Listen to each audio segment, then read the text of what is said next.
Good morning, everybody. It's Saturday, May the 13th, 2022. I hope you all are doing well and you've had an awesome week. I have been out of pocket for the most part, so I apologize for that, but I do have a couple other jobs that I do. Hey, critters, how are you? Good to see you. So today, I've been paying so much attention to the whole Amber Heard testimony and whatnot. I thought, well, why don't we look at Johnny Depp? Um, let's look at him up on the stand and see. I've received some messages. Overwhelmingly, I don't mind saying this. Overwhelmingly, people do not seem to believe Amber Heard.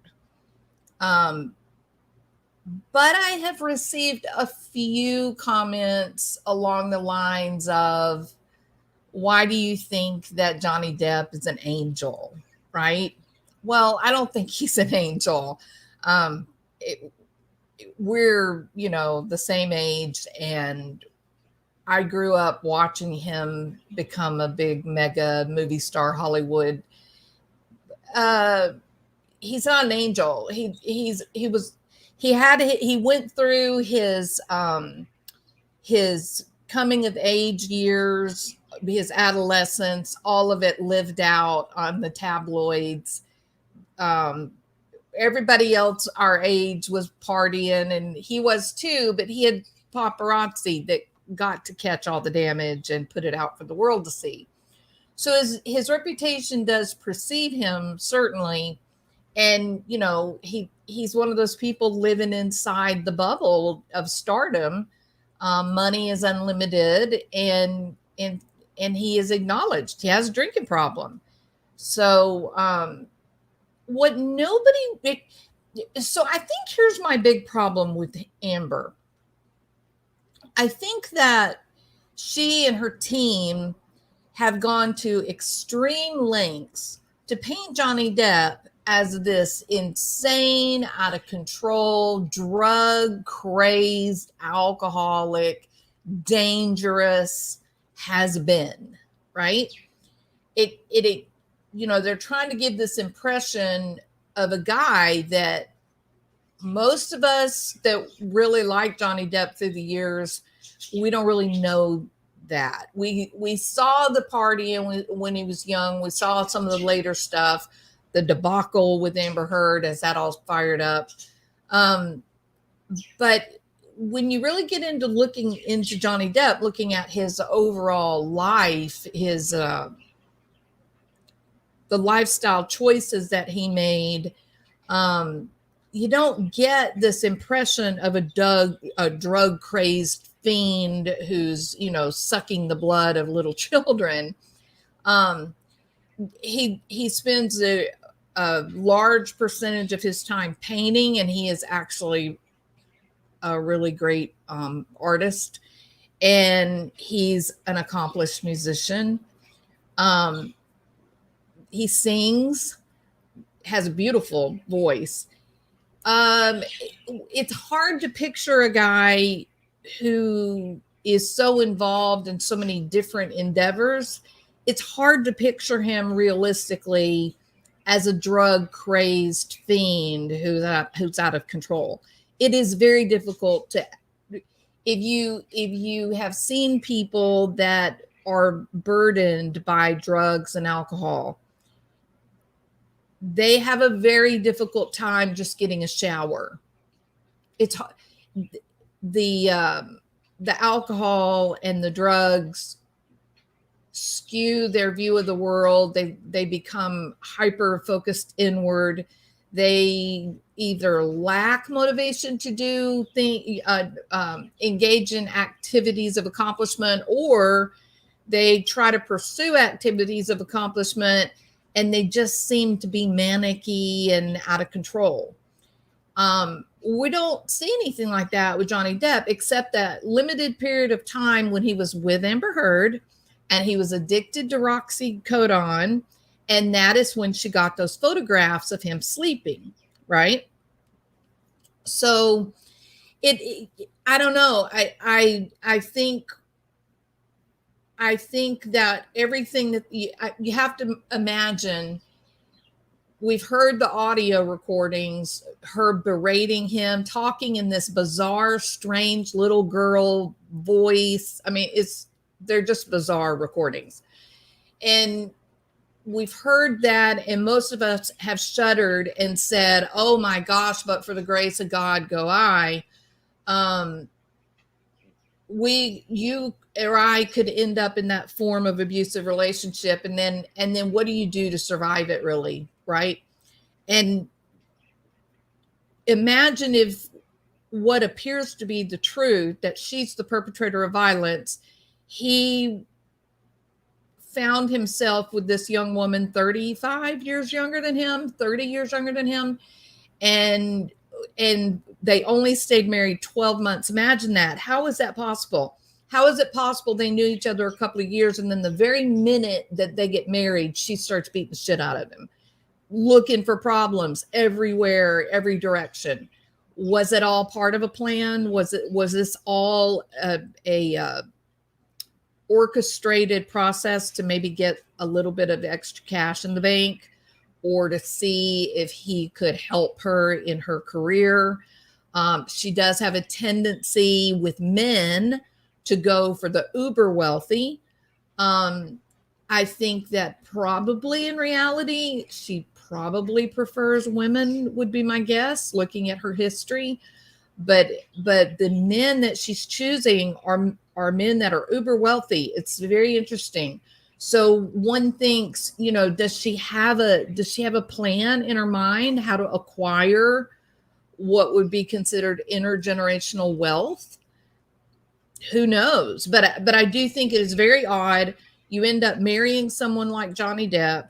Your career goals are to become an actress, and you immediately proceed to attack him. It's very strange, right? And you're divorced within a year, like 14 months, I think. So some very bizarre things occurred. That we heard from the sister of Johnny Depp that Amber Heard sort of was sneaky. She felt like she was sneaky, and that before she knew it, Amber and Johnny Depp were married, and everybody was sort of just, dumbstruck, like how the hell did that happen? She forced the marriage. They ended up getting married at Johnny Depp's mother's house in Los Angeles, and it was just a very quick kind of shotgun, high, kind of secretive type wedding. And then it was only later that they proceeded then to the Bahamas, where they had a, ceremony, a cuddle puddle, if you will. So she's sketchy. Her actions are sketchy. If you want to be an actress on par of, let's say, Nicole Kidman, right? You want to be a real actress. You want to be taken seriously. You want your work to be something that lives on, through generations. Then to be hooked up with Johnny Depp, who's number 35 worldwide historically of all human beings on the planet. Johnny Depp is number 35 in the most recognizable. That's like looking at people like Winston Churchill, Adolf Hitler, these names that live on generation after generation. Barack Obama.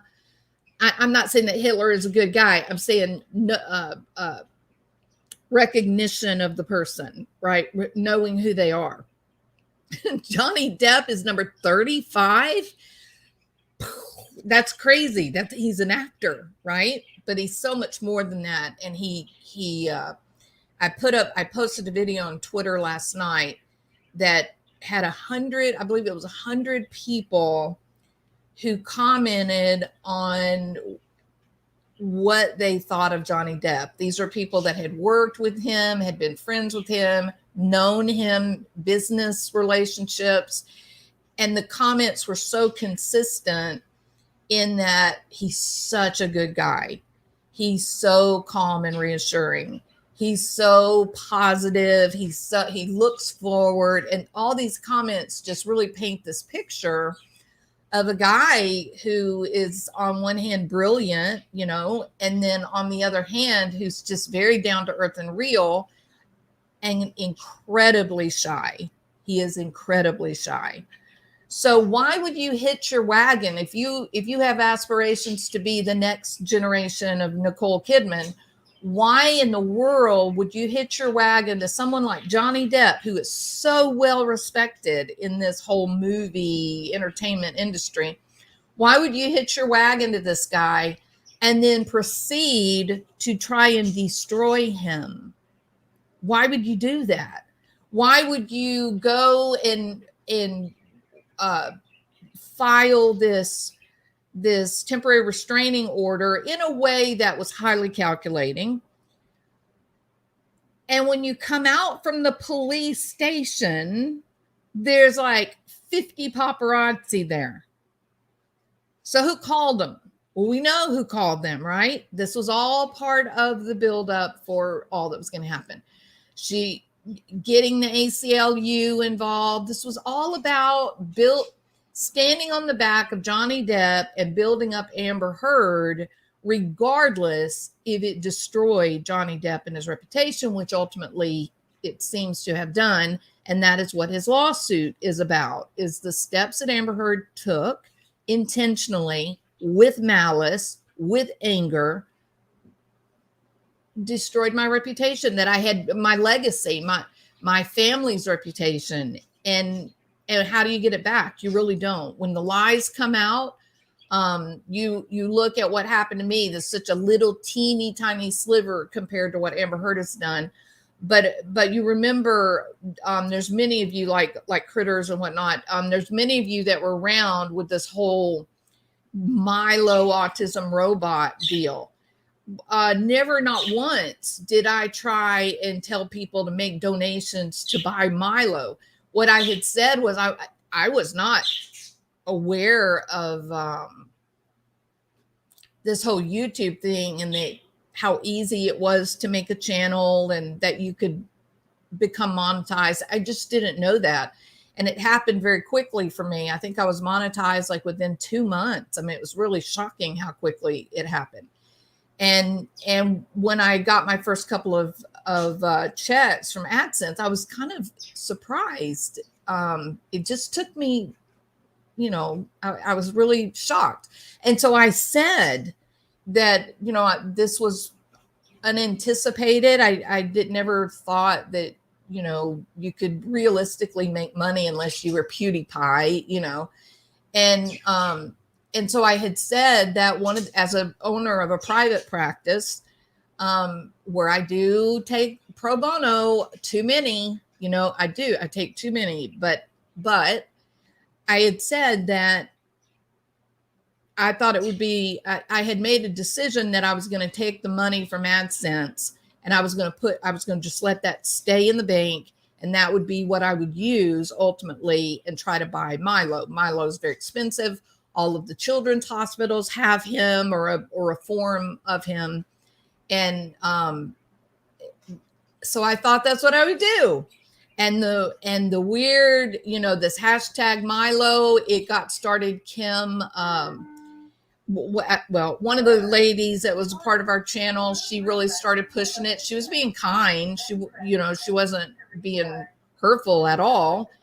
And then I got this weird, email from this woman saying that she could have my money within so many days or weeks, and she was going to push all the subscribers to donate. And I was fairly, bizarre. And it really kind of got me thinking. And I was like, no, whoa, I don't know what's going on here, but this is not good. And so I told her, no, thank you. And kind of backed off from all that, didn't let that whole hashtag Milo go forward, even though it was fun in the beginning. I moved away from that and quit talking about it. And then you've got these people. One of them is a fairly large channel creator now who is strangely upset, hated. She hates me.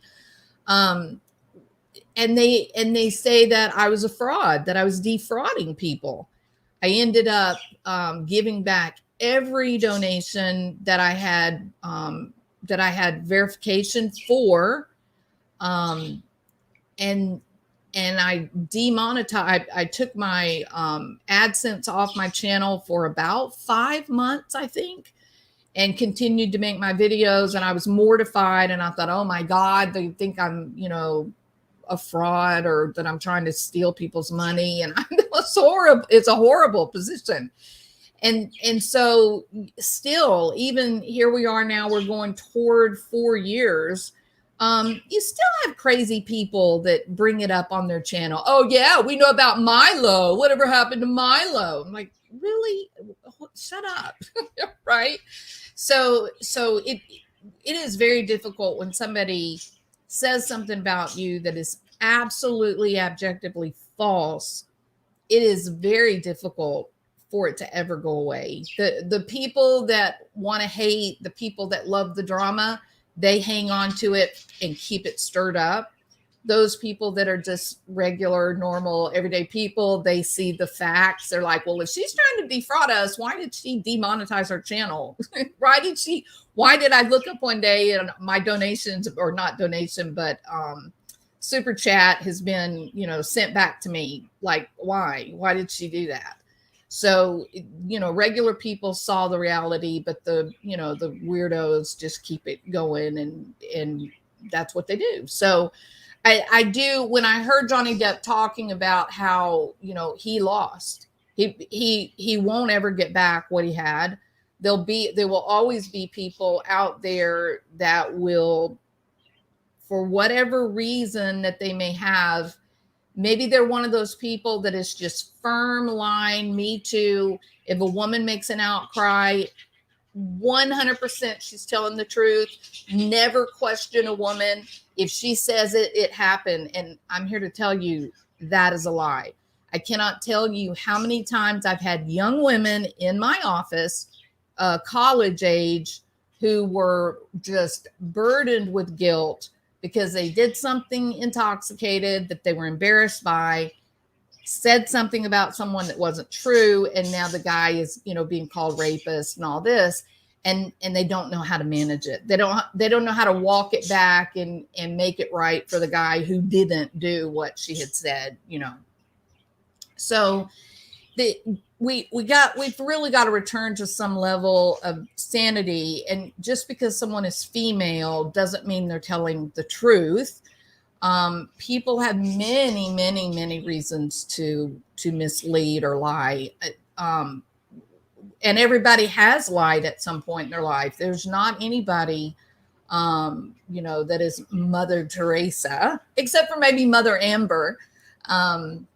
So I thought that it would be interesting today to watch Johnny Depp on the stand and give my impressions of what I think about him. I'm not going by, let me just say this, I'm not going by Johnny Depp according to just this episode with Amber Heard.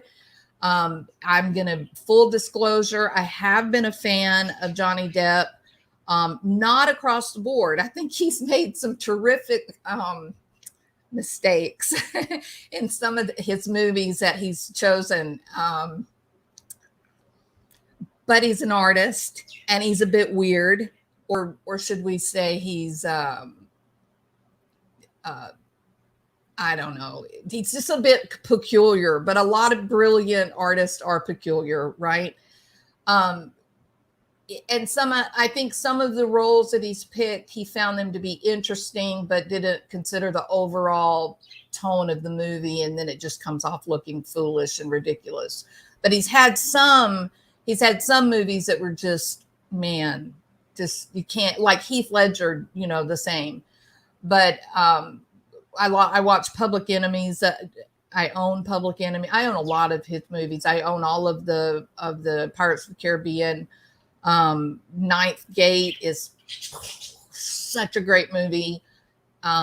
Shooter, oh my God, love Shooter. If you haven't watched it, you must. It's fabulous. His acting is off the cuff. It's super. So, in fact, so I got for Mother's Day, I got a projector television, which is something I've been wanting for a very long time. And so it's like a 13 foot on the diagonal television. And so it's very cool because you're just like there, you know. And the very first movie I watched was Dead Calm with Nicole Kidman, and then the second movie that I watched was uh, Public Enemy.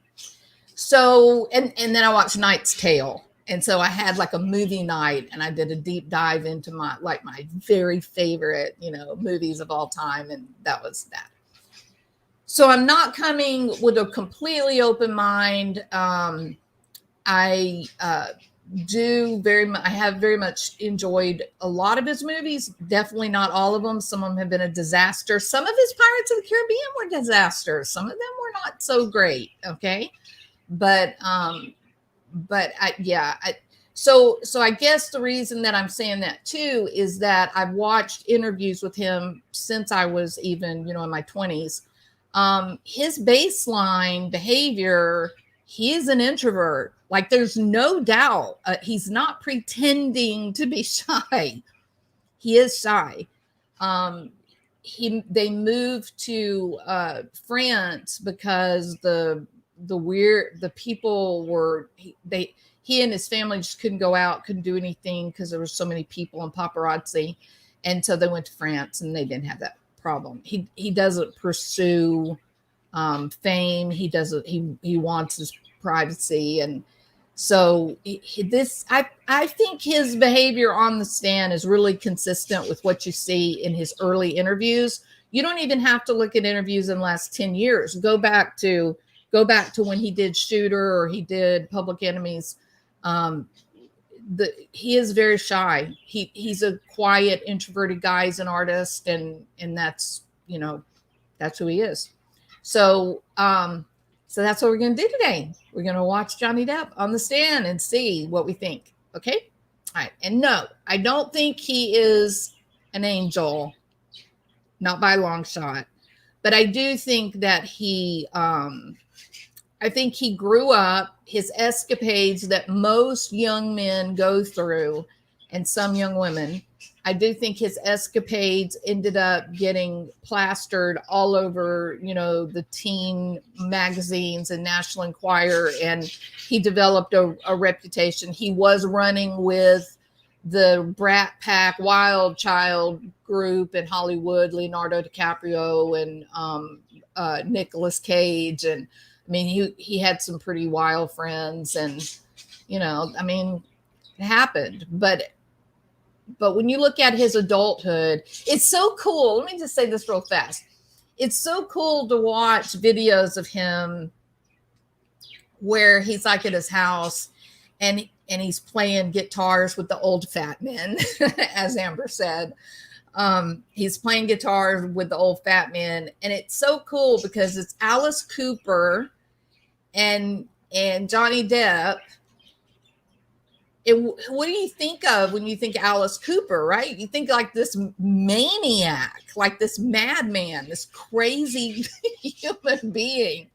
And in truth, when you watch them, they're just real. They just are brilliant, and they love the music, and they laugh because they made some kind of cool sound, and it's just not that we have to remember that what these people put out on stage or what they put out on camera, that's not who they are in their real life. That is not who they are when they are at home. I had a brief period of time where I knew John Michael Montgomery. He's a country and western, really famous, accomplished country western singer. He was a lot, or he's not dead. He's a lot like Johnny Depp in terms of he's super shy. He's very shy in real life, but he's very good. He's got one of those voices that's just beautiful. And it was so funny because here's this superstar, and he's leaving his bus at like 6 o'clock in the morning so he can slink over to a restaurant and sit down and eat scrambled eggs and orange juice before there's anybody there that'll recognize him, right? And then he walks around in an empty parking lot just to get out and get some fresh air because he's a country boy at heart. So we have to remember that what you're seeing up on that stage, that's a production. That's something that choreographers have come in, lighting artists have come in, and they've said, we need you to behave in this certain way. And here's the costume that you're going to wear. Think about Stevie Nicks. She was a very simple young woman, but they turned her into the rock queen, or the queen of rock, right? And gave her this persona of a witch, a white witch, right? But gave her this persona of a witch, and young people flocked to that. Just like with Metallica and the devil worshiping, people flocked to that. Kiss did the whole, they just dressed up demonic and got up there as part of the show. So we got to be really careful that these very accomplished artists, they do use gimmicks, and people like it. They respond. So we have to be really careful. And the videos are on YouTube. You can watch where Alice Cooper and Johnny Depp are, in his recording studio talking and laughing, and it's just interesting to see that they're real people and they're not these insane, crazy, out of control people like what Amber Heard is desperately trying to portray. All right, so here we go. Let me go over here and make it larger. Oh, did I put up the wrong one? I think I did put up the wrong one. I want to put up this one. Yeah. Okay, sorry about that. Let me change this one. I can use that. I'll do that one in just a few minutes. Hallelujah.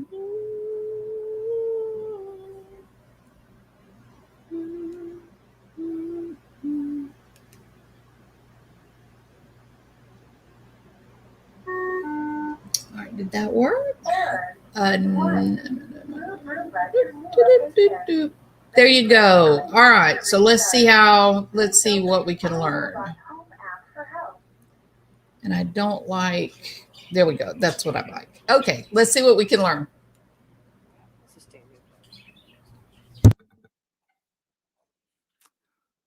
What did Miss Heard tell you she was upset about when she arrived in Australia? Miss Heard told me that the attorney that she met with was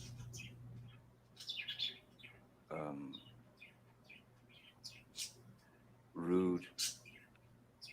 Okay, now what he's talking about here, he is talking about his people saying to Amber Heard that they needed a post-nup agreement. She pushed this marriage very fast. It was part of these, one of these toxic arguments. And in a moment of manipulation, she was able to get him to do this romantic thing, go to his mother's bedside and get married, blah, blah, blah. After they got married, the insanity really picked up, right? And so I think that his attorneys and the people, his business manager, the people that were close to him, I think they saw the pattern. I think they said, uh-oh, Johnny's been had, right?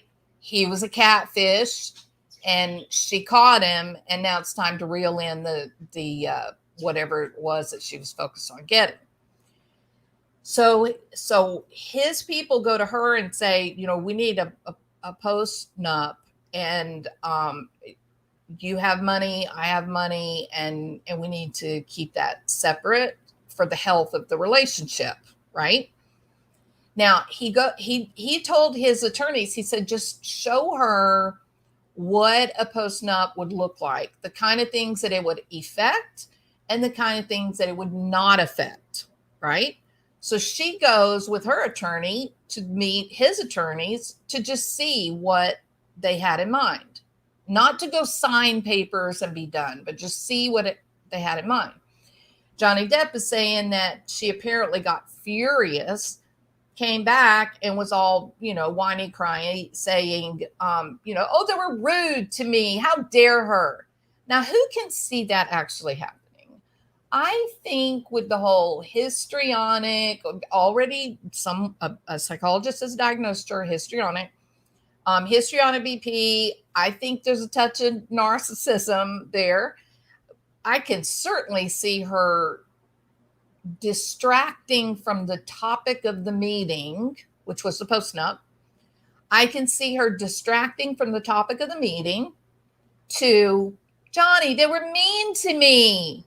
They were so mean. They did not give me the respect that I am entitled to, Johnny. How can you stand that, Johnny? You need to get rid of your attorneys. You need better attorneys, Johnny.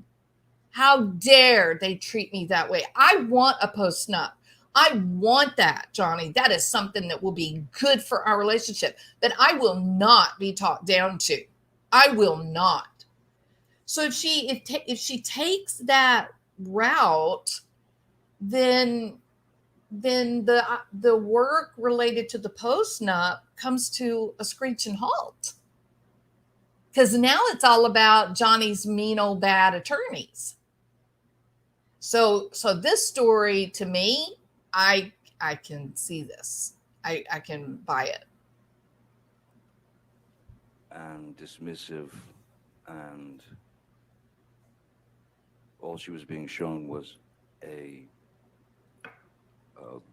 example of a postnuptial agreement.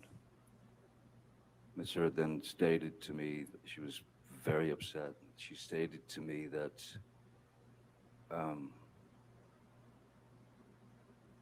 she what she had said was, she said to the lawyer, the woman, that this Johnny can't, he must not, he doesn't know about this. He's never seen, he doesn't know that this is what this is. No way he would agree to this. And what Ms. Heard then expressed to me was that the lawyer, the woman, had laughed at her and said, oh, he knows. Yes, he knows. Okay. Excuse me. While actors and actresses may live in a world that is dramatically more colorful than the world that you and I live in, with people that are professionals, that are on the job, they're guided by a code of ethics, correct? You have a professional prevailing organization that is there to keep things professional, to give you best practices standards, to give you support, so that when you're in these situations, doesn't matter if you're talking to some homeless person off the street, or you're talking to the Queen of England, or you're talking to Amber Heard, you speak to all of them exactly like you speak to anyone, right? The legal advice, the position that you can take, you provide the same quality of legal skill or services that you would give to someone who is declaring bankruptcy, someone who's filing for divorce, or someone whose sister has been murdered. Attorneys are not affected by the quality of their client. That is just silly. Here's another situation to consider, or another point to consider. This is Amber Heard, who has made millions. We don't know if she saved any of it, but she's made it, right? Do you think an attorney is going to laugh in the face of a melodramatic person who's got millions of dollars who can sue you and have your license taken from you? No. Look, these attorneys are accustomed to dealing with people that are angry and animated and upset, because sometimes legal issues are uncomfortable. Sometimes you're on the losing end of that legal, document, right? They are accustomed to this process, and they are trained. Keep the emotion out of the room. The transaction is already upsetting enough. So you doing things that are incendiary is going to only make the situation more difficult to manage. And all you want to do is educate the person, get the signature, and then be done with whatever this transaction is consisting of. Correct? So who in this room, how many do we have here? We got 120. It's 120 people in here. Who in this room believes that an attorney who's working with people that are, high income individuals, multi tens of millions of dollars, this means they're accomplished. They've worked their way up. They've developed a stellar professional reputation. They're working with the people that pay the most money, right? Who in here believes that one of Johnny Depp's attorneys laughed at the wife of Johnny Depp when they were talking about something that will affect what they believed at the time was nearly $1 billion? Who believes that? Do you believe there's an attorney on the face of this earth who's working at this level that would do that? I don't. Not a chance. That's right, Freddie Mercury. Not a chance. Not going to happen. Now, is that attorney going to laugh later with colleagues that were in the room at the time? Possibly. We're all human beings. I mean, you wouldn't want that to happen, but maybe. But when you're working and you are face to face with the target of whatever intervention or transaction that you are trying to facilitate, no, you are going to be flat-faced, no emotion. You are just going to, it's only about the law. It's nothing about the personalities that are in the room. That's the absolute truth. How do you think, let's what example? Okay, Lori Vallow, because arguably for you and I, she's maybe one of the most heinous people on the face of this planet, right? How do you think her attorneys are going to be able to work with her and defend her? Because they're going to look at the law. They're going to focus at the law. That's what they're going to focus at, the U.S. Constitution and civil liberties. They're going to be guided by law. They're not interested in a friendship with Lori Vallow. If you pay close attention in many trials, the defense attorney rarely even speaks to the defendant. And then you have other trials like with Kyle Rittenhouse, that his attorneys were almost protective, parental kind of with him, because they legitimately believed that he was the subject of a witch hunt. But I'm not making a comment about that. But no, I don't believe that an attorney at this level, talking about an estate that was worth almost $1 billion, I'm not going to believe, not for 1 minute, that they had been asked by their client to educate the wife and explain what they were trying to accomplish and what some of the resolutions might look like. And, if what Amber Heard was after was keys to the mansion, that she wanted to declare, her piece of the Depp pie, then she would have been furious that she was facing, an interception, so to speak. So then she returns back to Johnny and she doesn't say, yeah, they showed me. It looks fine. I'm good with that. Or everything was okay, except I didn't like this part. Or what do you think about that? She didn't discuss that at all. She immediately went to Johnny. She was so rude and disrespectful. She laughed at me, Johnny. She did not treat me with respect. I will not be treated that way. You are going to have to fire that attorney. I am not going to go back and speak with her. I want a prenup. I think it'd be a great idea to have a prenup, Johnny, but I cannot go and sit in the same room with that person again. She disrespected me. And you're my husband, and you're supposed to stand up for me. But it looks like you're standing up for her. Why are you doing that, Johnny? Why are you standing up for her? Have you been messing around with her, Johnny? She's closer to your age. Maybe she's the one that you really love and not me. So explain to me in that situation, how is Johnny Depp or his attorneys going to steer her back to the actual point at hand, which is we need a postnup. I have a family. I have small children. Or not small children, but I have minor kids. I have a mother. I have an ex-wife. I have friends that depend on me. I have people that I'm responsible for, and they are entitled to some of this fortune. I can't put it at risk. She completely derailed the conversation, and it looked like never to return again, and made it all about how poor little Amber had gotten hurt by a rude old bitch.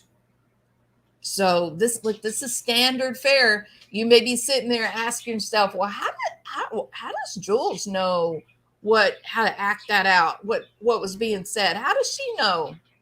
Because they're all reading the same playbook. Knows everything. Which sent her into a tailspin. So by the time she arrived in Australia, that was sunk very deep into her psyche. So much so that what really surprised me was that she kept saying, I'm not even in your will. I'm not even in your will. Okay. So what is today? Who's going to be the first one to say it? What's today in the channel? Jules of Thought. Zelda, my friend. I'm so glad you're here, Zelda. I know you don't feel good, but I'm really, really glad you're with us. Yay. This is so great to see you on. So what's today? It's Friday, but it's Jules of Thought channel. What do we call this? We called it, who's going to say it? I don't want to be the first one to say it. Somebody else has got to say it. What is Friday?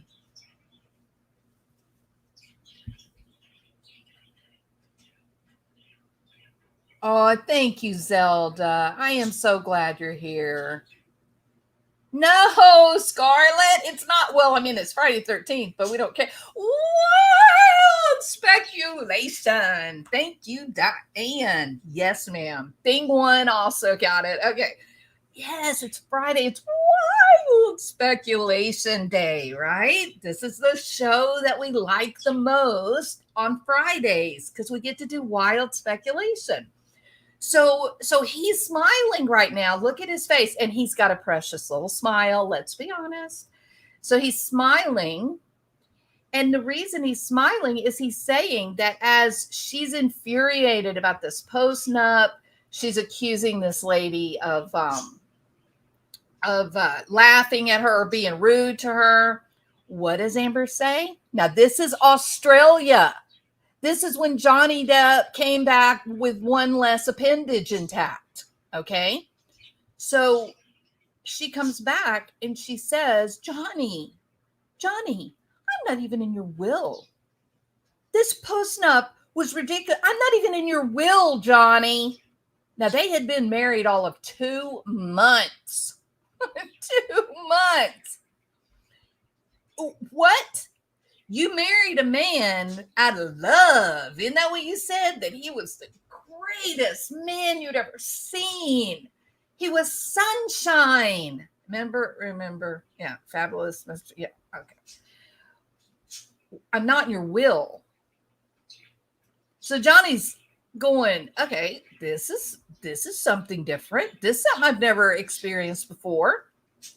But this here today in Jewels of Thought, this is Wild Speculation Friday. So here we go. What if Amber Heard had some psychopathic tendencies? And we haven't heard that. We don't know that that's true. I'm just being, dramatic for Wild Speculation Friday. What if she had a reason to be focused on Johnny Depp's will? Think about it. Let your mind go there. Because before the marriage, before the shotgun marriage is what I call it, she was gushing with adoration. She was delightful to his friends. She was giving him space, giving him room to be and do all the artistic things he loved doing. And then he gets roped into this goofy marriage. And the next thing he knows, 2 months later, he's getting screamed at by this angelic, Seraphina. He's getting screamed at and saying, why haven't you put me in your will, Johnny? And he's like, well, because we've been married 6 weeks. I don't know. So it is a bit disconcerting. I'm going to admit it's a bit disconcerting that Miss Amber Heard wants to know why she's not in his will at about the same time that she loses her mind and becomes very angry and very aggressive. And can I make one point? Johnny Depp moved her family and friends closer to her. So they all lived in the same, like next door to the apartments to each other. Does an abuser do that? If Johnny Depp is an abuser and he knows that he's beating this fair, angelic creature, is he going to want people, witnesses there that are on her side? Of course not. He doesn't want it to come out that he's a batterer. And yet he moves in, the very best friend moves her in. Brings her family with them when they travel around the globe. Does this sound like a man who is abusing someone? Or could he have been bringing these people around in an effort to get her to stop attacking him? Was this his way of trying to get her stable so that she wouldn't turn on him? It merits consideration. I thought that was an odd thing to say. Especially since I don't think anybody had had time to change wills or anything of that nature. So those things just didn't, it felt wrong. And she could not let go of the fact that I was in on this post-nup agreement and that I was trying to trick her into essentially getting nothing if something were to happen. And how did you respond to Miss Heard? So I just told her those are not my intentions, And at a certain point, you don't know what to do. I mean, it's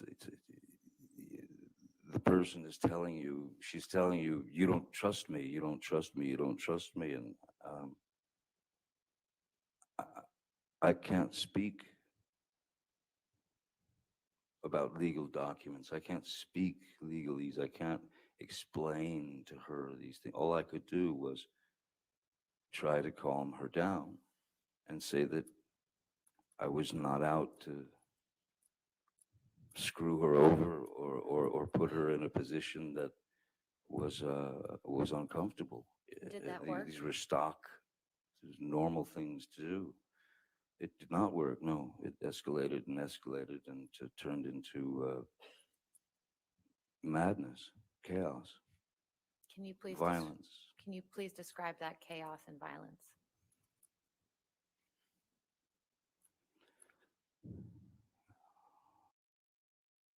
I want to make another comment too, very quickly. Remember how Johnny Depp looks at her or not when she's testifying? Look at her face as he's speaking. Does that look fearful or does that look like a viper? Yes, she was irate. She was irate and she was possessed. And when I tried to remove myself as I normally would from a situation, and that is to say, as she's hammering me with sort of brutal words and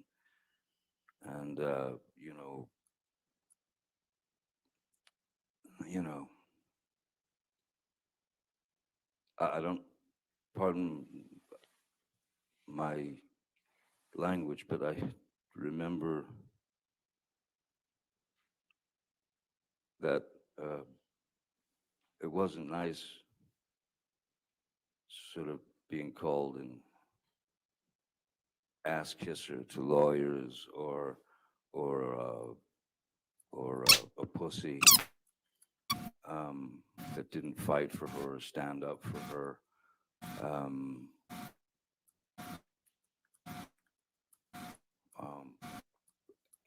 I, again, tried to remove myself from the situation, but to no avail. As I literally, the house that they had rented for me in Australia was quite a large place. It was quite a bit of a labyrinth, and a lot of rooms, a lot of extra rooms. So I would go to, well,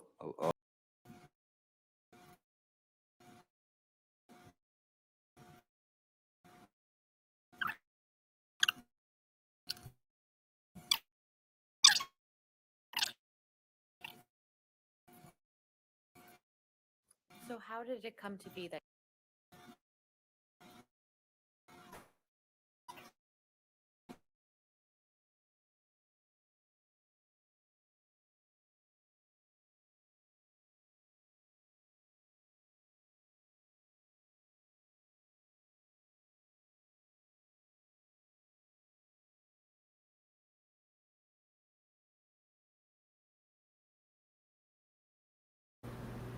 Do I sound normal now? If I do, put a 1.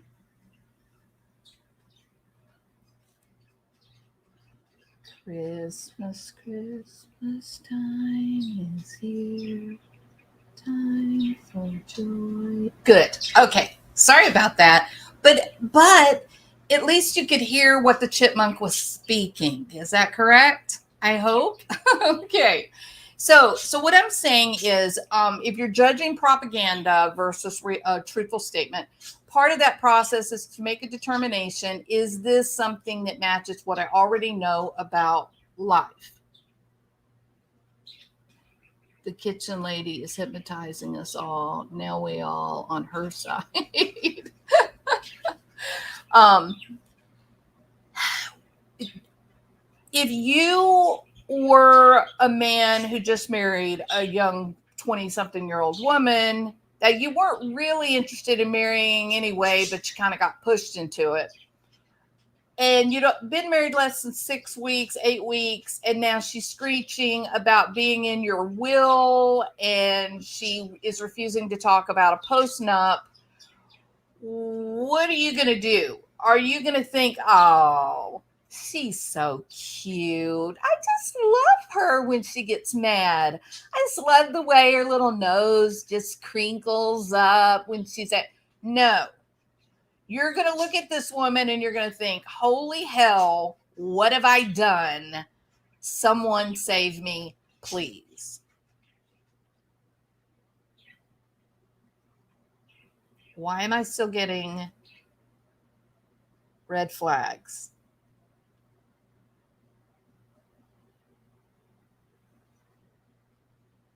Yvette, is my sound okay?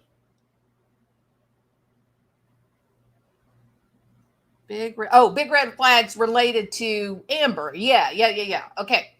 So no, I think him saying that he is locking himself in rooms all day as she rages around the house, that does actually match with what we know about life, right? We know. I can remember Bill getting very angry one day, not at me, but it was a different situation, but he got very angry. And what I ended up doing is I ended up getting my small child. We got in the car and I told him, I said, we're just going to give you some space. And we got in the car and then we left and, we went to do Chuck E. Cheese and, stuff to give him time because he was just furious and he had a right to be furious. It was a bad situation that he had learned of. So to get away from someone who's raging is actually something that makes sense. That is what we know to be reality, right? The other question is, are the message that you're trying to determine if it's propaganda or if it could be a truthful statement, the message being, is it out of the norm? Is it fantastical in some level, in some way? And I would say that you've been married 6 weeks and some woman is screeching about being in your will. You are a corporation.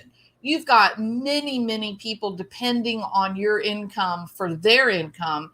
You are holding the lives of 100 people in your hand because you pay their way in life.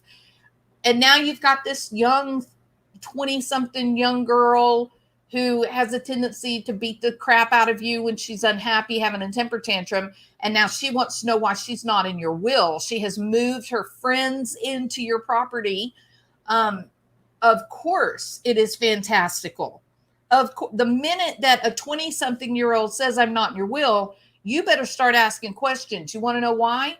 Because 20-year-old people do not typically worry about death.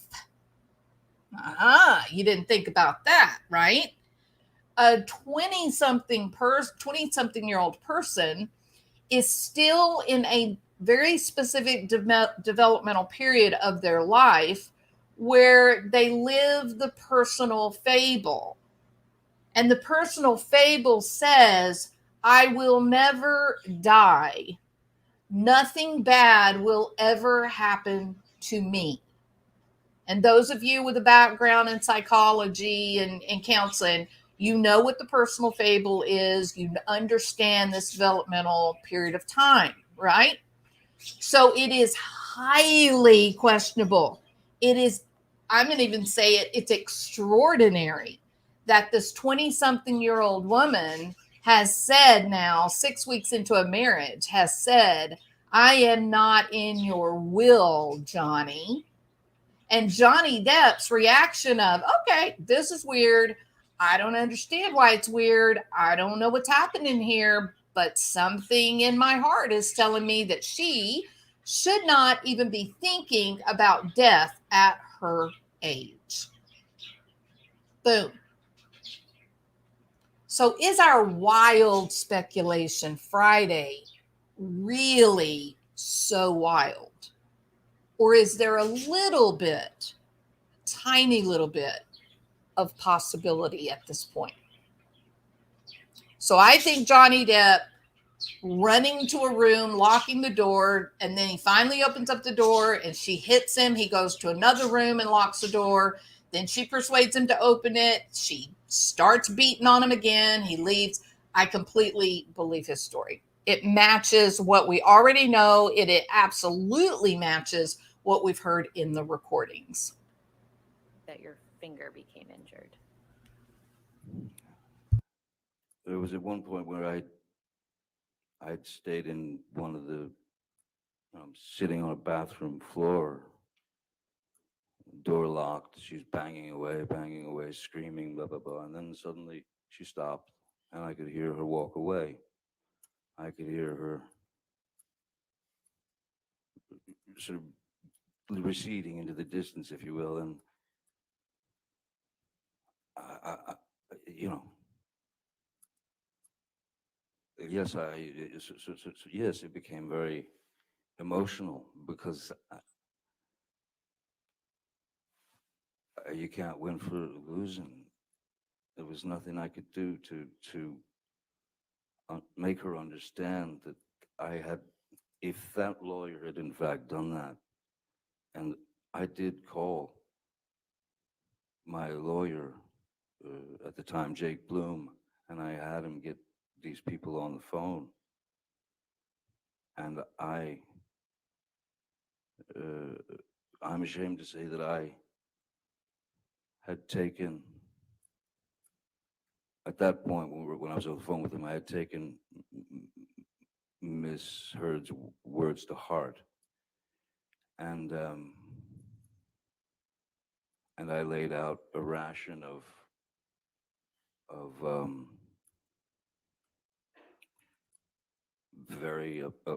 I was very upset that she was pushed to that limit because I had believed it. And in fact, none of it had happened. So it was all getting too crazy.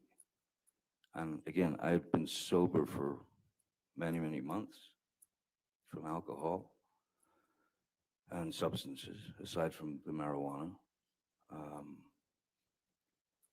And I left the place, the room that I was hiding in, or not hiding, locked myself into.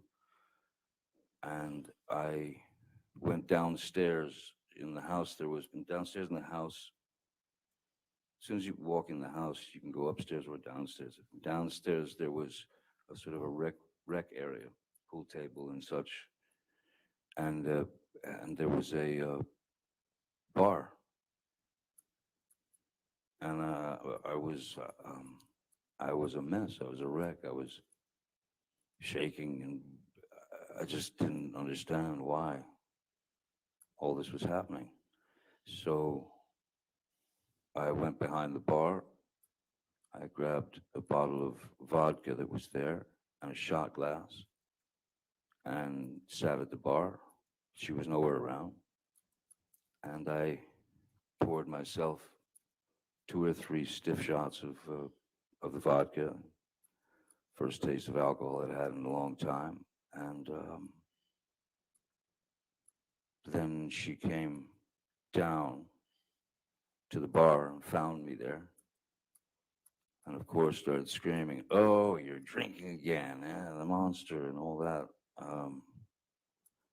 So she walked up to me and reached and grabbed the bottle of vodka, and then just kind of stood back and then hurled it at me, and it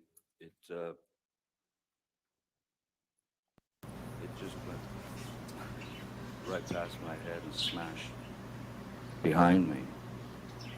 Okay, so this is a very important part of his testimony. And I'm out of breath because I ran down the stairs to the other side of the house and back up the stairs, so I apologize.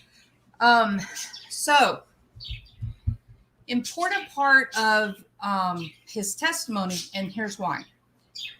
when he gave his deposition for the Sun lawsuit in England, he told this story, and it was the same.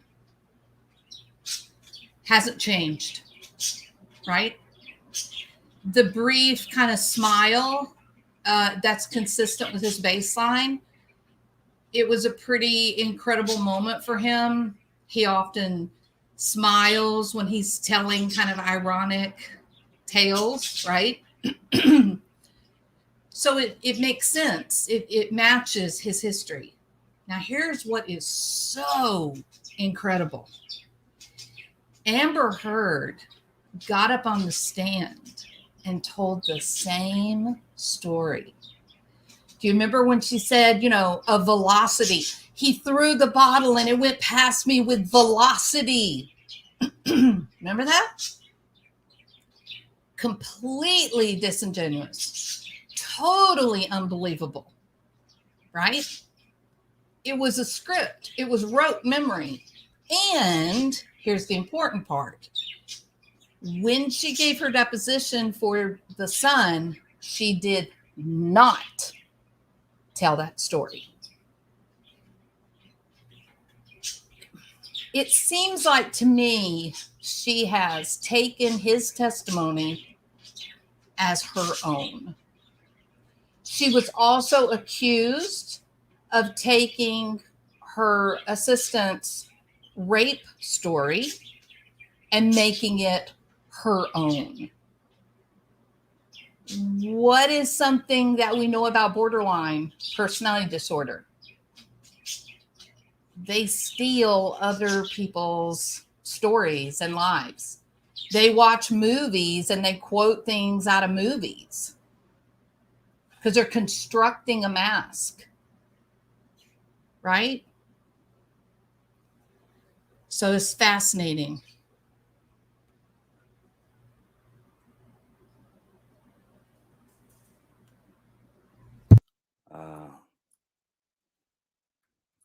So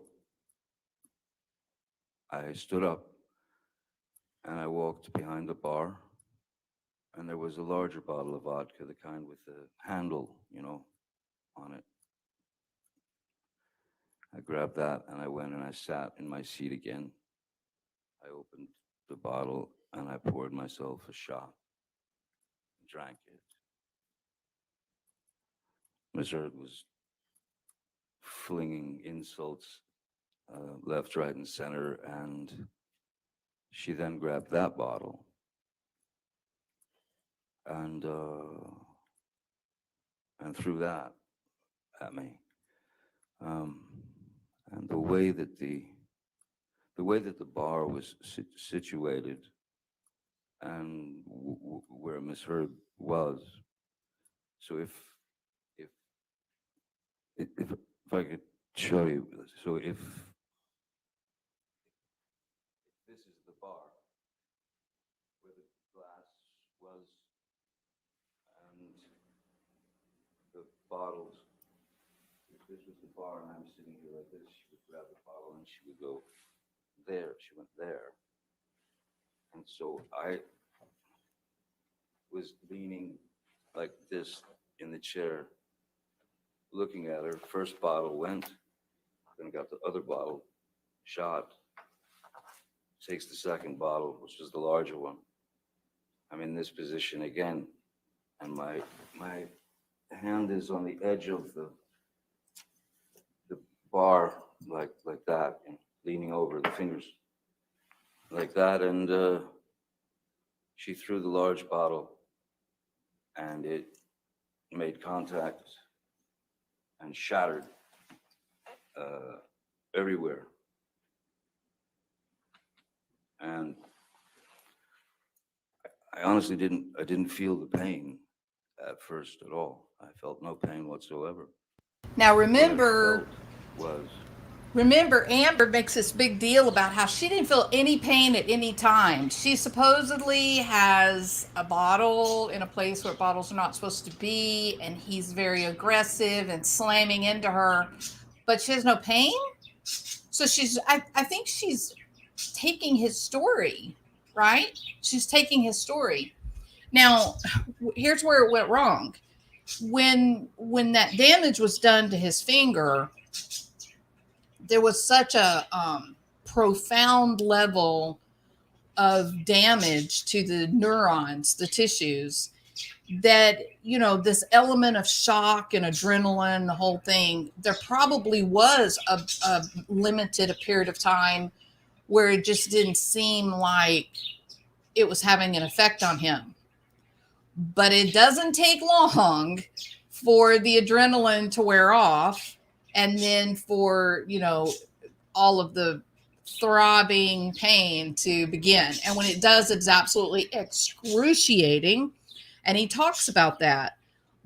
But Amber has us believing that it didn't hurt during the attack, which is getting slapped in the face, getting her back of her head punched in, falling down and falling backwards into a brick wall didn't hurt.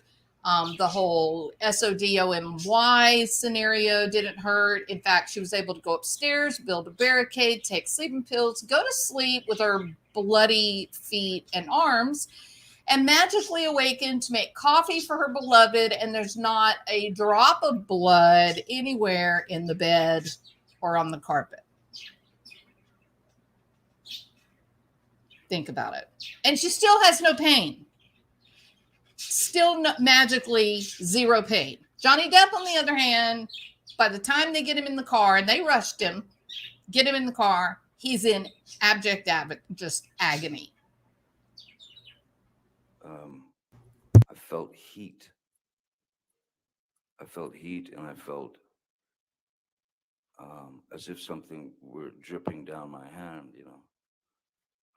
And then I looked down and realized that the tip of my finger had been severed, and I was looking directly at my bones sticking out,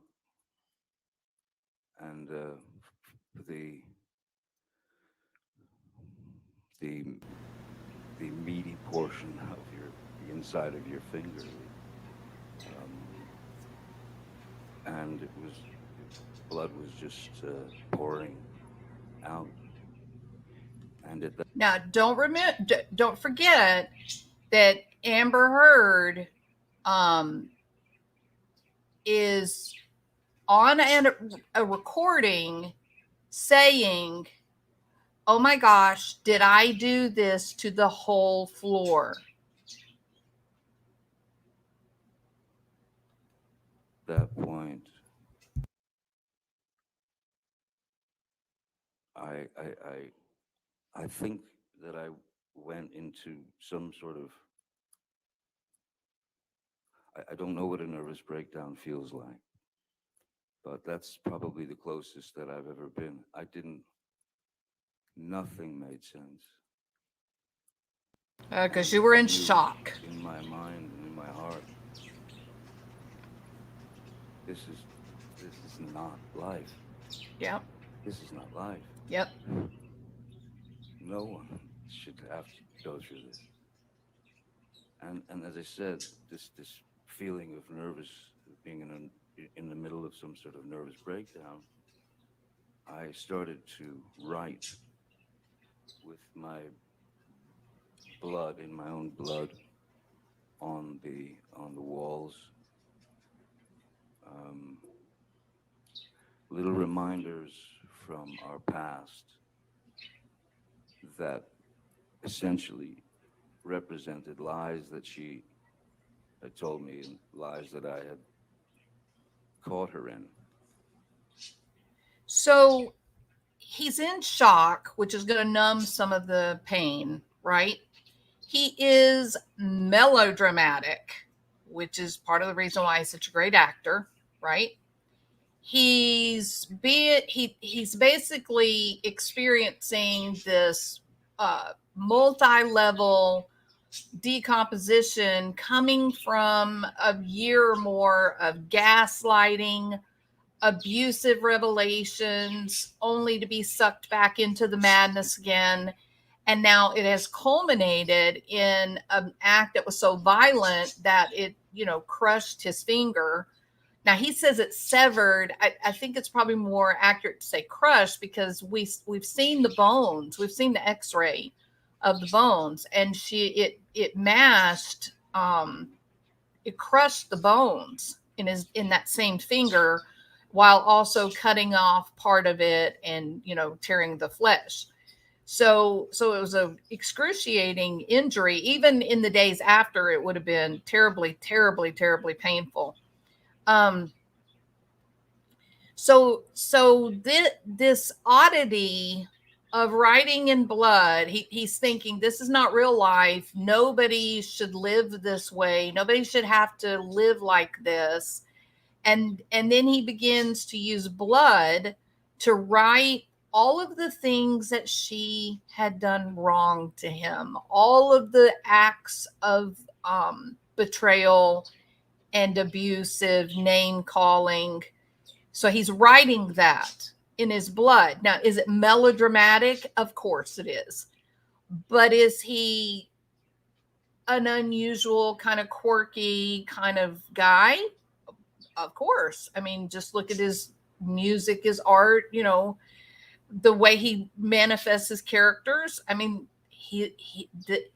in some ways, he's like a 17th century, Shakespearean actor that got stuck here somehow in this modern world.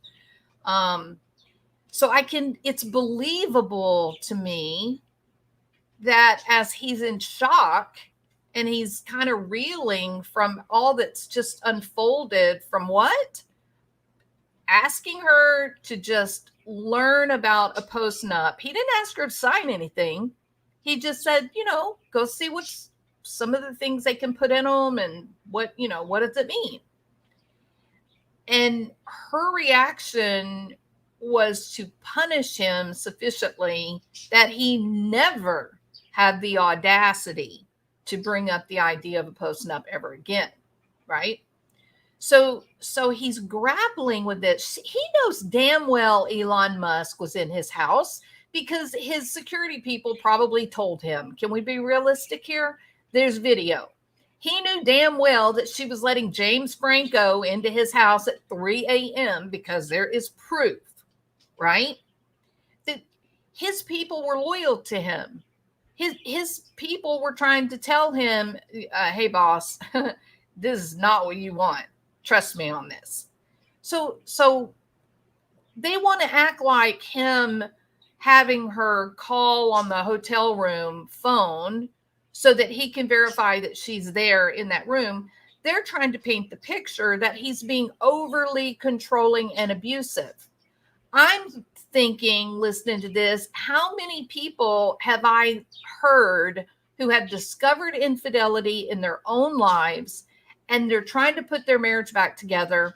And so they have an agreement that when the husband arrives to work, they'll call him and let him know. And when they leave work, they'll call and let him know. Or if they're traveling for business, they get to call them on the hotel room phone to verify that the husband picks up the phone there in the hotel room. This is part of the dance that happens after betrayal, where people have to earn back their credibility. Once you have lost your credibility to infidelity, there is a multi-year process of reestablishing your credit, reestablishing that you are, in fact, worthy of trust and that you are committed and you're not going to be foolish and break these, sacred vows again. So as I listen to him talk, even without him knowing, what he's saying matches what I already know about people that are experiencing infidelity in their primary relationship. His description is consistent with someone in shock and angry and intoxicated. It makes sense. He was being gaslighted in a terrible way. He knew that he had been had. He knew that he felt he felt stupid. He even makes a comment that, seeing you makes me sick. I'm ashamed of myself, because he, married a young, beautiful woman for obvious reasons. And upon hindsight, he realizes, he let one part of his body make the decisions where he should have followed his head. He should have been logical and rational, and he made a mistake, and it brought a grief upon him, that a problem that he had to repair. So it's crazy that he was writing in blood. It's quite melodramatic, but I don't find it to be truly inconsistent with the complete set of circumstances. And I am horrified at the look on her face and the reactions. She, in many ways, this is the first time that she's hearing what actually happened that day, because she was tripping balls on MDMA. She was out of her mind. I think that's why she said she saw a bird. I think her brain's, was thinking about the sparrow on his hand, the tattoo. And I think the MDMA, with the perceptual disruption, somehow turned that into there's a bird in the house. I think she was completely baked.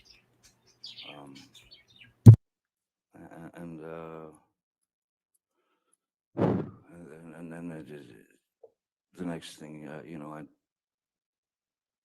amongst all the madness, I would again hide in bathroom or wherever, and I texted Dr. Kipper and I said, "You might want to come over. I've cut my finger off here." Which finger was cut, Mr. Depp? It's the middle. It's a funny looking one. It's the middle finger here. You can see you can see all the sort of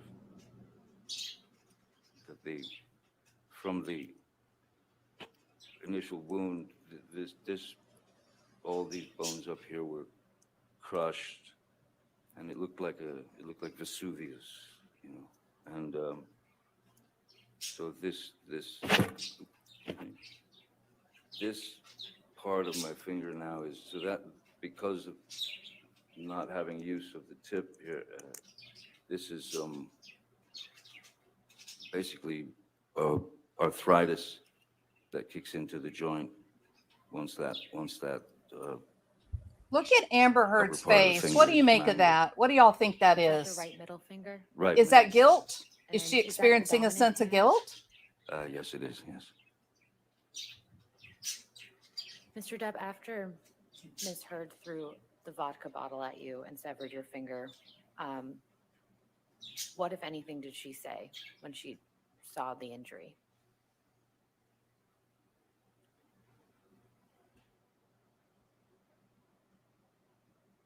I don't recall anything, but just it was almost like white noise, just someone yelling. It was just a high-pitched, constant attack of insults. It was just jumbled words to me in a very high frequency, and I was in a bit of shock. I was in shock. What do y'all think? Y'all think she looks You guilty? mentioned that you reached out to Dr. Kipper. Did you receive medical attention after that? Yes. Her trying to Judge. get attention from Johnny? No, Yeah, no, language the- of horses, sure. I think you may be right about that. I believe Debbie Lloyd was there. Yes, Debbie Lloyd was there.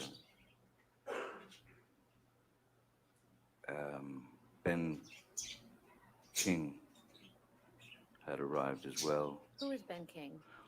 Ben King was he's I'm- essentially he's a house. I'm glad you have the he's baby, sort of Jackie. An estate manager, and we worked together in London a She few looks- times, and She looks pretty emotional.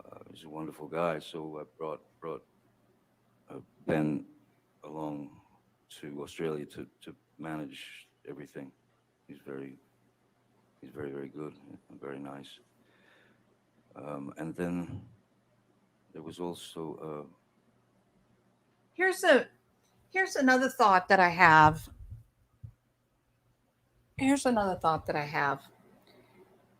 Ben King is someone handpicked by Johnny Depp, right? Isaac is someone handpicked by Johnny Depp. We saw the driver, again, someone handpicked by Johnny Depp. We saw the lady that runs the island, someone handpicked by Johnny Depp. What do you notice about these people that he's choosing to be in his life on a daily basis? What do you notice about their demeanor? Do you notice how they're all quite calm? They're all quite understated, right? No melodrama. Well, is that a result of his personality? That he wants to create a sanctuary so that when he comes in at the end of the day, he can be at peace, right? So I think I can't get out of my mind Elon Musk. First of all, there's a lot of curious potential lies that have been told, such as when they actually met. Okay, it does appear that they met in like 2011 on a movie set that they were both in. But they claim they met years and years later, right? But not likely. We know what kind of person Amber is. By her own, I looked at her Instagram the other day and I was mortified beyond measure. I'm deeply disturbed by the social media post of she with her baby. I'm deeply disturbed. Okay. But when you go back and you look at her life, she frequently posts selfies and crap like that on her timeline. And it's clear that she and her sister and her friends are using the term wild child would not be too far off base. Okay, they're wild. They're gregarious, and when they play hard, and they're quite animated and extroverted and do things that could be considered dangerous, I suppose. All right. So why would a woman like that be with a man like Elon Musk, who can't figure out what to do with his hands when he's on the red carpet, who does this weird posing thing for the Met Gala, but his mom is gently trying to move him along with a smile, knowing that her child has autism, which is part of his brilliance. Okay. That's why he's able to create in a way that he does. But watching him on Joe Rogan, Elon Musk personality is not going to be a comfortable match for what Amber Heard is demonstrating. Is that right? It's going to be he's going to be overwhelmed and horrified a great deal of the time. And I find, this deal with Johnny Depp, he is kind of an introvert, and you can watch him talk and see how he gathers his thoughts carefully. He's very calm. If you see him signing, signing articles for people, meeting people, fans when he's trying to go to his car, he's so calm. He's so soft spoken and smiling at people with such quiet gentleness. And you have to wonder, why, Amber? Why Johnny Depp? Why Elon Musk? You're the most beautiful woman in the world, very young. You could have any man or woman that you probably would want. Why would you choose these specific men? Because you thought that they would be easily manipulated. That's why. Because they had an egregious amount of money and you felt like this was a quick way to intergenerational wealth, in my opinion. Right? I cannot get past a 20-something-year-old girl yelling about not being in his will. It goes against what I know about developmental psychology and the personal fable. It makes no sense.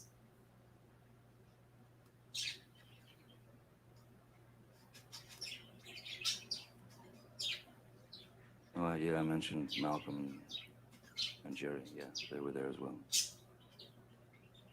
Which, if any, of the medical professionals that you saw that day did you tell what happened to your finger?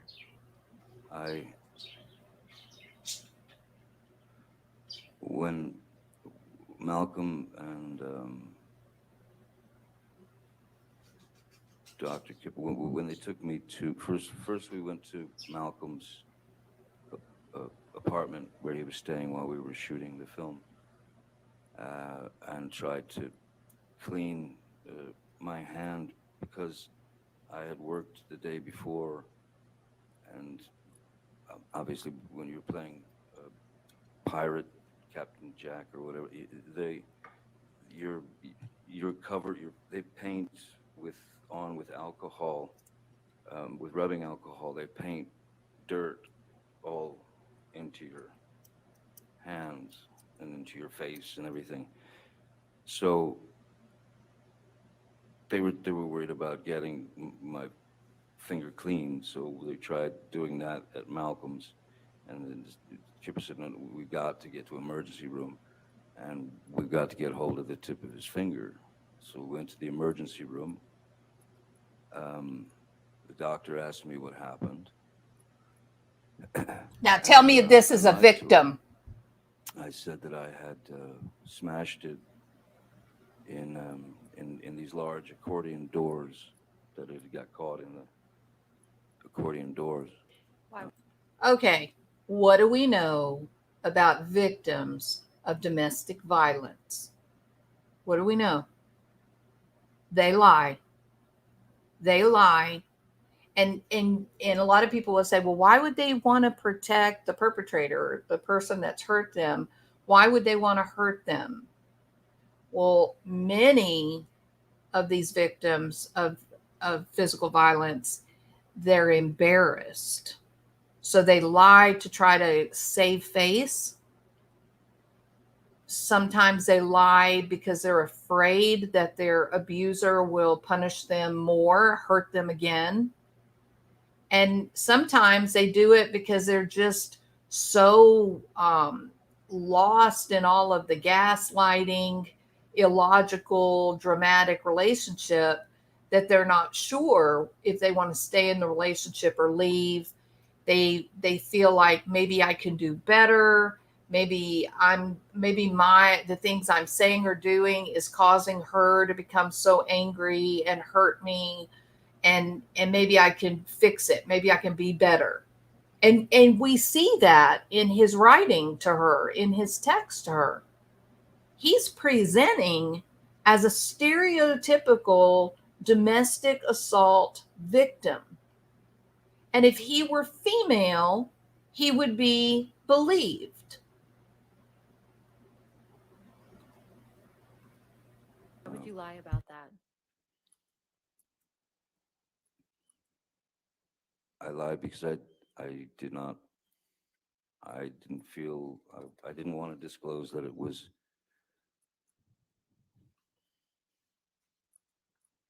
what it was. I didn't want to disclose that it had been,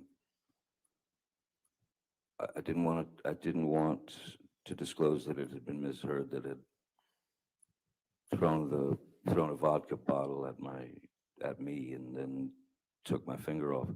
I didn't want to get her in trouble. I didn't want to.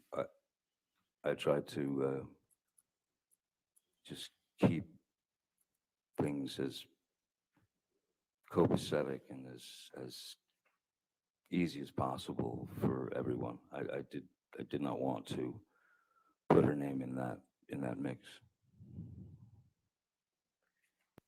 Did you tell Dr. Kipper what had actually happened to your finger? Yes. After you returned from the hospital, where did you go? I went to Malcolm Connolly's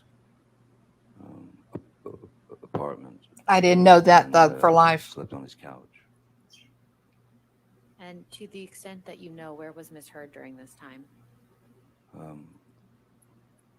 Ms. Heard was. I wasn't there, but I had. It was clear that she had to. She needed to leave, and I'd asked them to get her on a flight from Melbourne or Sydney or wherever back to Los Angeles. Why did you ask for that? Because I didn't want to die. I didn't want to see her. I didn't want to see her. I didn't want to have any more arguments. I was, for all intents and purposes, I was just Done. done. Yep. Look at that look on her Mr. face. Depp, I'd like to show you a picture. If we could please pull. Oh, this she's to chilling. exhibit 145.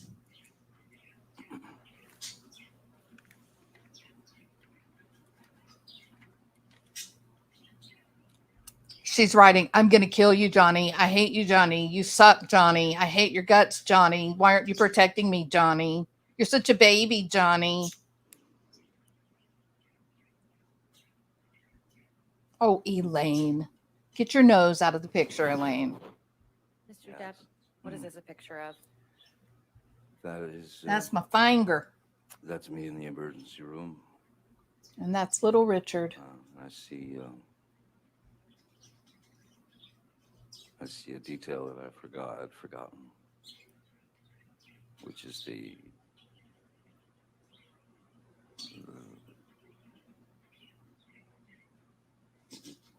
Ms. Heard had taken my cigarette from the ashtray and stomped it out in my face here. Do you mark on the screen where you see that?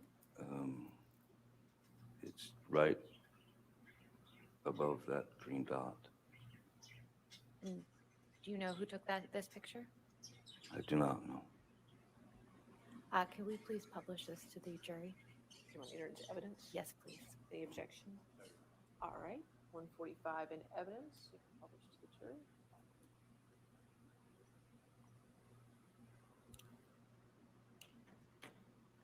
And so, Mr. Depp, now that the jury can see the photograph, can you again explain what that green dot is identifying? Just above just above the green dot is a wound from Ms. Heard taking my cigarette, and this is after the finger had gone away, and she stubbed it out in my in my face. Horrible. On my cheek. Horrible. So that's the result of that. If we could please take this down, and I'd like to show you, Mr. Depp. Did you see? Did in y'all Exhibit see the 145. sigh? Did you see it? So, that is consistent with someone who is having to recount, a difficult tale. It's stressful.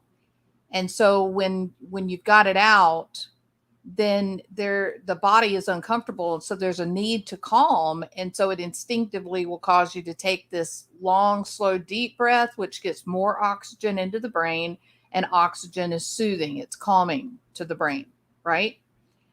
It's not theatrical. He's not panting for air, like we see with Amber. Okay.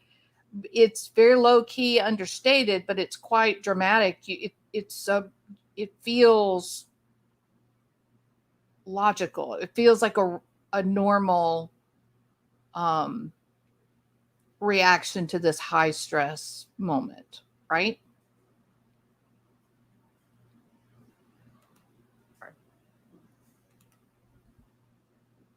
It is so disturbing, Sundown.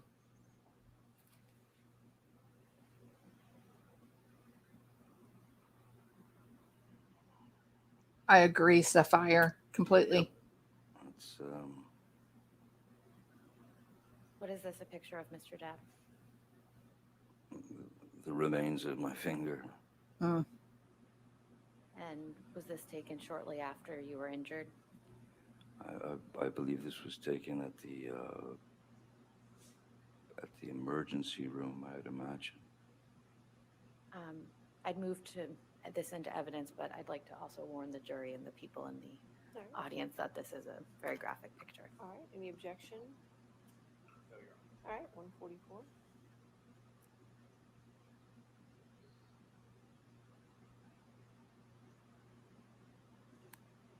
We can take this down. Thank you.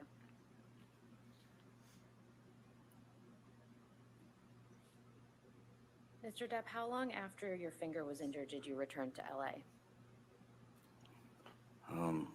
After the emergency room, I think so too, Muffin Top. the following day, I was sent to they'd found a surgeon in Australia, so that I could go. They wanted me to take X-rays taken and all that. So we went to that doctor, the finger surgeon, and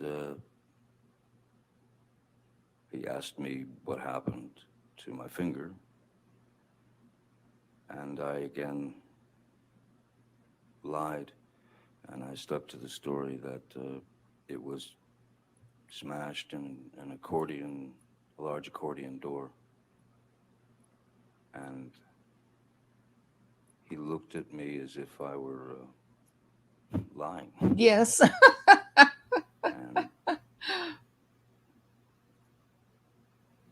the next thing I heard was, "Sir, that is a wound of velocity." Yeah. Oh. And How interesting. Is that interesting? That is so interesting. Because what word did she use on the stand? When she was telling her story, she said that the bottle comes flying by her. It was a velocity. Like she didn't know what that word meant. Remember? Wow. I totally missed that before. That is amazing. She used that word, Donna Burns.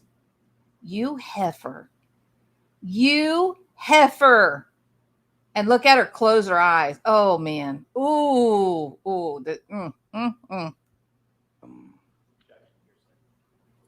Your Honor, this is a communication in the context of medical treatment. Sustain the objection. Move on. So Mr. Depp, this was a surgeon you saw in Australia. yes, When did you return to Los Angeles after seeing that surgeon? I believe it was probably the next day, where might have been Kipper, or someone who had hooked me up with a wonderful, great expert in reconstruction of hands, fingers, digits, whatever. So I went to see the surgeon, and we prepped for surgery. No, she's not, Scarlett. Quickly. Mhm. Her and her parakeet floors. And what type of surgery did you have on your finger? Good, Eve. It was a velocity. Yeah, that's what she said, The Lainey. majority of this was all missing, and essentially, to some degree, hollowed out, if you will, because the bone had shattered, and then there was the bone that was sticking out down there. So he had to do a skin graft from this part of my hand, and graft it onto my finger, to to give me a finger again. Anything else that was done to your finger to stabilize it?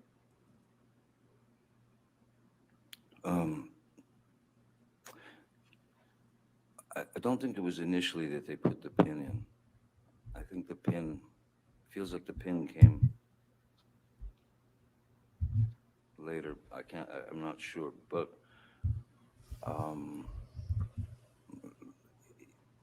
you just I had to go after the surgery. It was bandaged up, and they give you all kinds of things on what to do, what not to do, keep it elevated or this or that, and I just walked away with a very large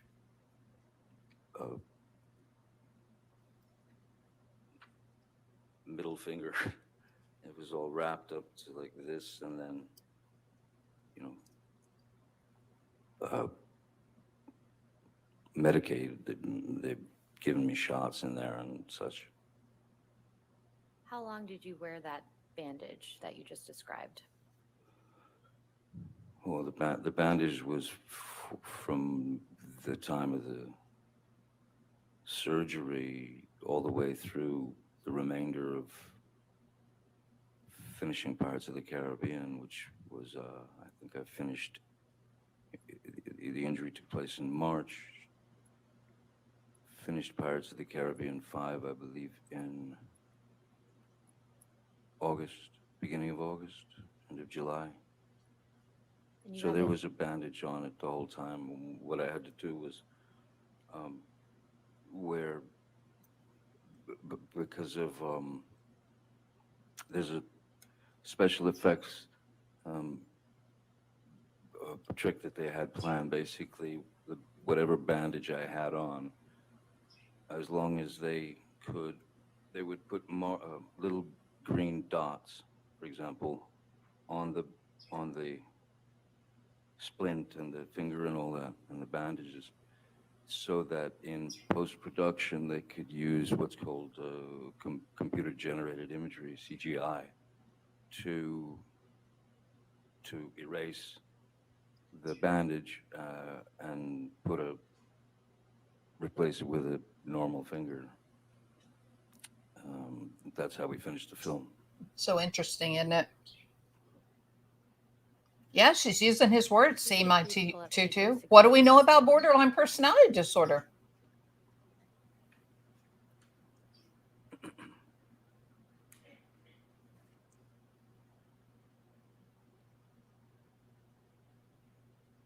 And if we could scroll to the second picture, or third.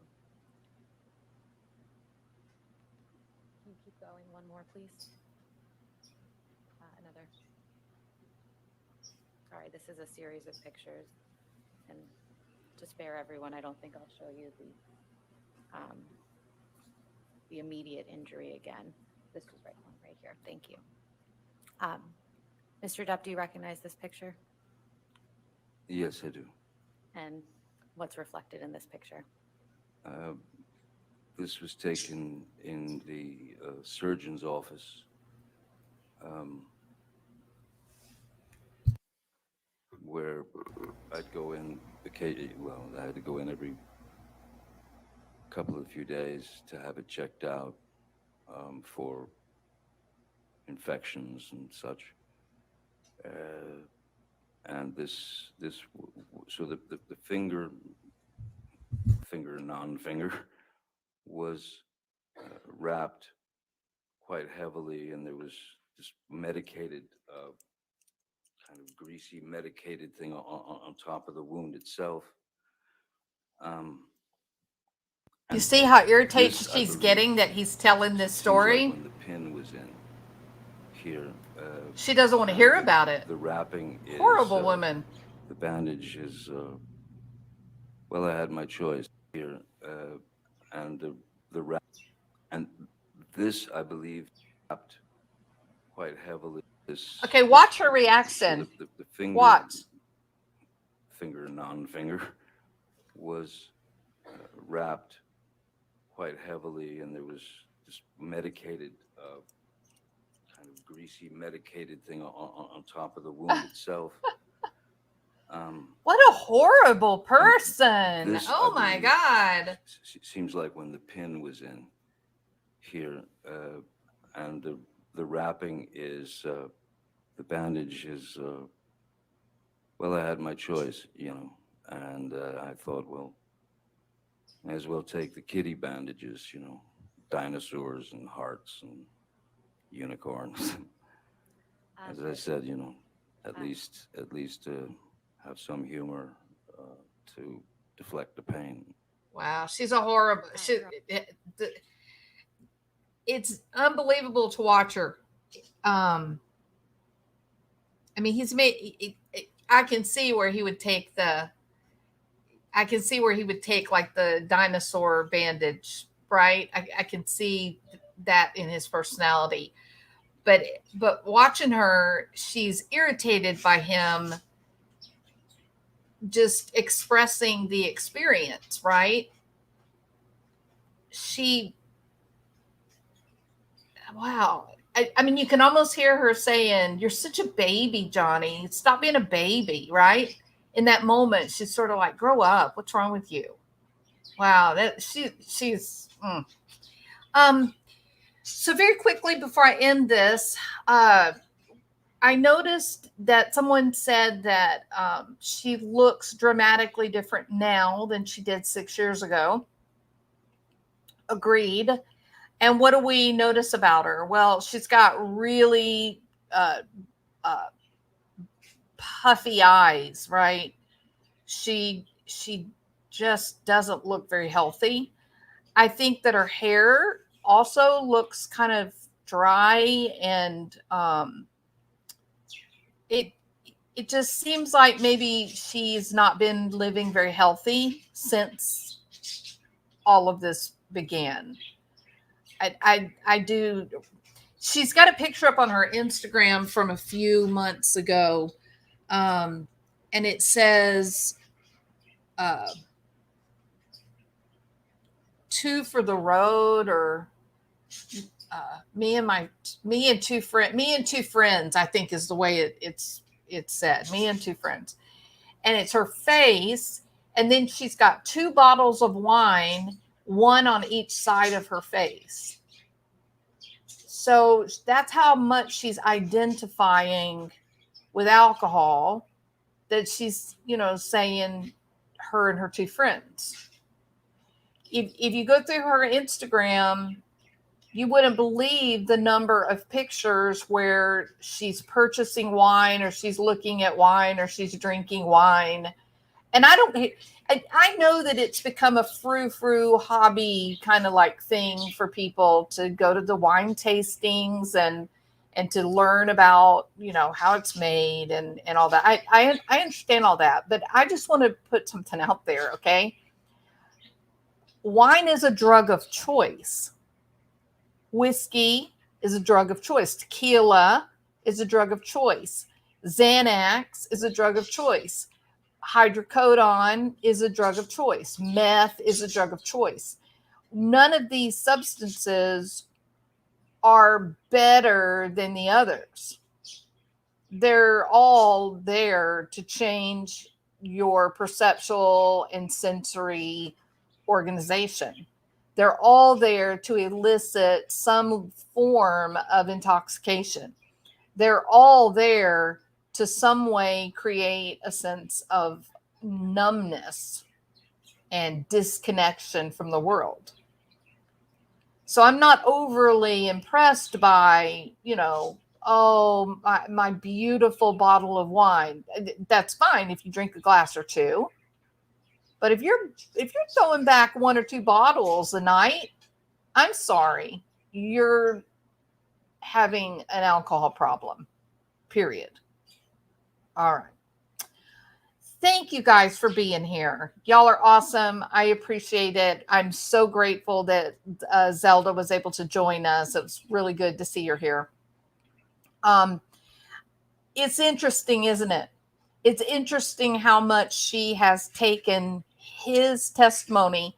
And remember, his testimony is consistent with the deposition that he had given in the Sun trial, with the Sun trial in England. Hers is not. Hers, she's got all kinds of news stories, and many of them mirror Johnny Depp's account. So she paints this picture of the Australia problem. She paints this picture of this kind of psychedelic moment of insanity where Johnny Depp is just this monster and he's just gone. Remember her sobbing and said, oh, it's black. He's gone. He's not there. He's black.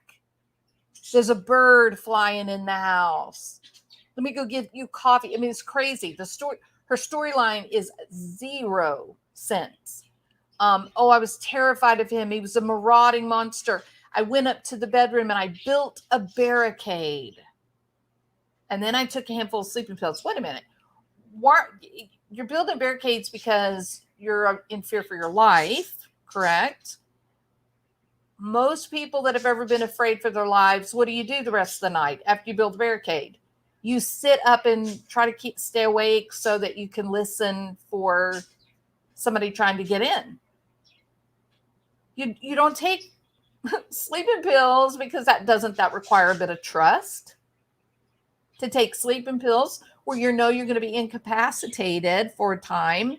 Doesn't that imply that you're trusting your environment? So there's so much about these two stories.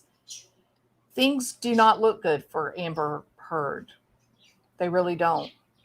I am quite eager to hear Dr. Curry again. There is rumor that Amber Heard's team is going to call Johnny Depp to the stand. So I think next week is going to be incredibly interesting.